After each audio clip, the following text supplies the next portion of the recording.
You know, my body is working a lot harder, fighting more infections than it used to, breathing harder, breathing faster, breathing less.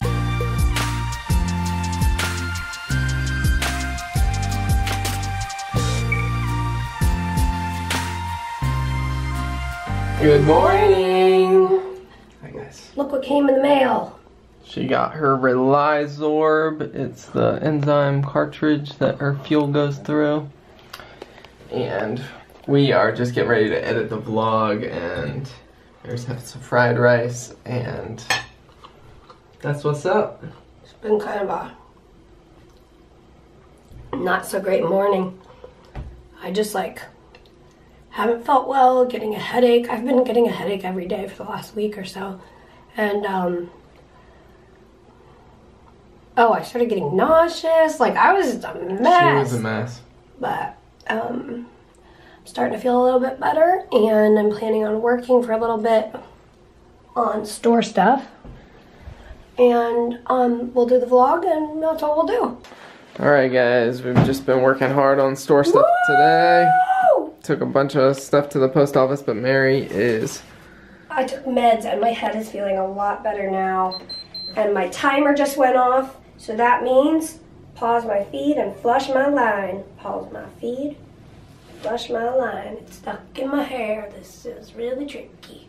And the reason we have to flush it is to keep the line clear and not clogged, because it is a tiny tube running.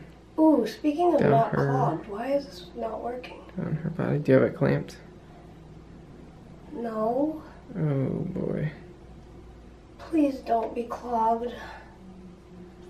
Why is that not working? Okay, let me see. Alright, hold on guys.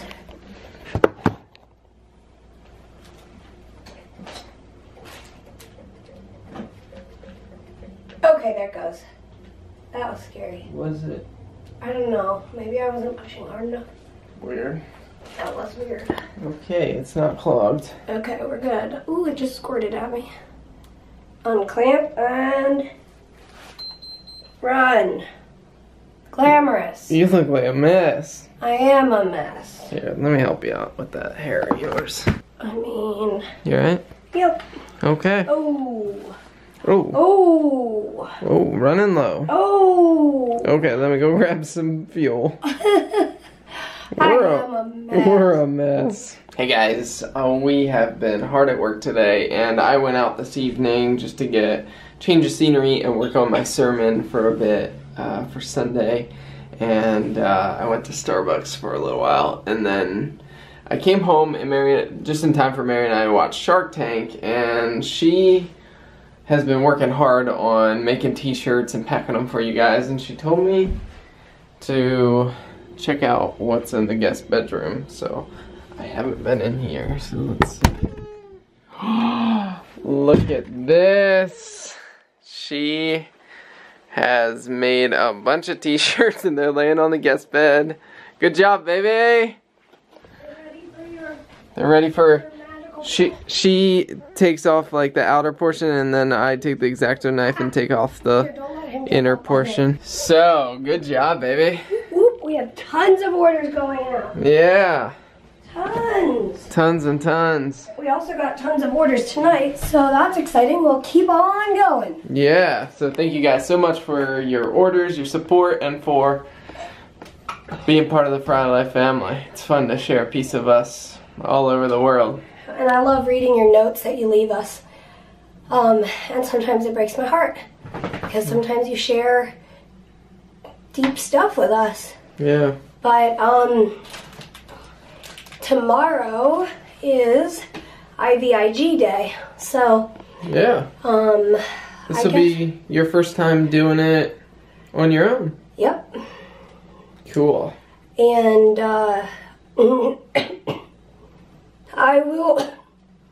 I'll show you the process tomorrow. I'm really glad we wrote it down with the nurse last time, because I thought, as I walked through it with the nurse, I thought, of course I'm going to remember it. And here we are 3 weeks later, and I'm like, I think I remember it. I'm glad we wrote it down. So I'm gonna work on this for a little bit longer and then start my vest. The night is still young. I've just finished half of my vest for the night, and I thought I better pick up the camera before I get too sleepy.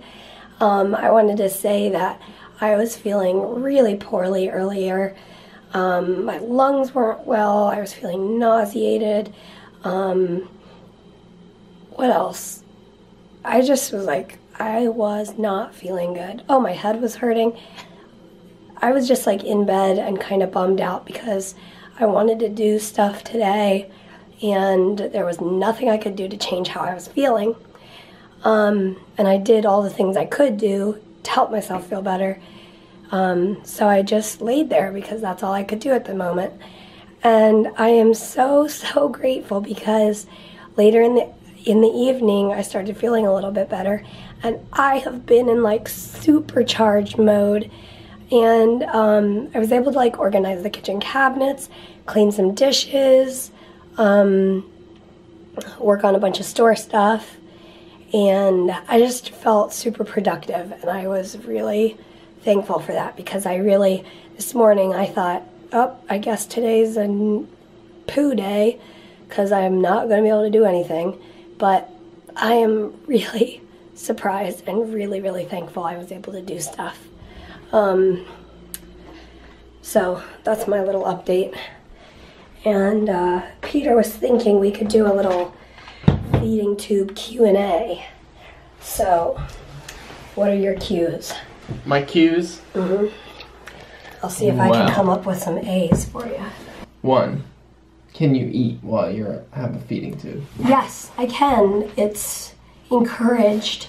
I am getting 1,800 calories through my feeding tube, and that is, I believe they said, hopefully 75% of my intake. Hopefully I can build up to more intake by mouth, but actually for the last few days I've been so grateful for the appetite I've had. Yeah. I've eaten fried rice multiple times a day. It's been her thing. It's my thing. He makes amazing fried rice these days. With egg, carrot, and corn. So yeah, I can eat by mouth. Actually, this NJ is working out a lot better than the one on my left side because I think because it's in farther, it's like tighter in my throat, so it doesn't pulse as much when I'm swallowing. It still does a little bit, but I think I'm getting used to it. Also, I think my body is getting used to these feeds.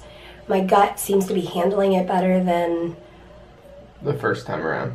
And I think that's just because it's having more time to get used to it. Yeah. It's like we compared it to like when we went to college and our bodies had to adjust to a different diet from the cafeteria.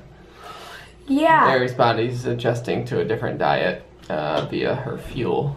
And so the other question that kind of goes along with this is, why did you need to get the NJ? And I know we discussed this in another vlog, I just thought we can could put it all together right here. Yeah, so main reasons. 1, as my body gets sicker and my lungs get weaker, it takes more and more energy for my body just to breathe, to cough, plus I'm coughing more. So my body is burning more calories just sitting here breathing. So my intake needs to be more. And I still have a very enlarged spleen, so that takes up a lot of room in my abdomen. In fact, it presses on my stomach and tells my stomach, you're not hungry. So that's one of the reasons I don't have an appetite. Another reason I don't have an appetite is I'm on a lot of medications and they decrease your appetite, or they can. Appetite has always been a challenge. What we're facing now is Mary's weight has dropped significantly over the last few months, and her body is struggling to maintain weight.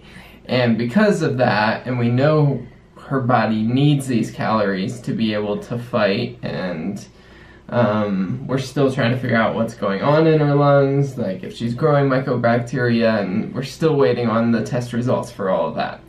But the way Mary put it, and we all think it's very well said, is it's not fair to her body to expect her body to fight these infections in her lungs if she's dropping in weight and not keeping on the calories and the sustenance that she needs. So that's why.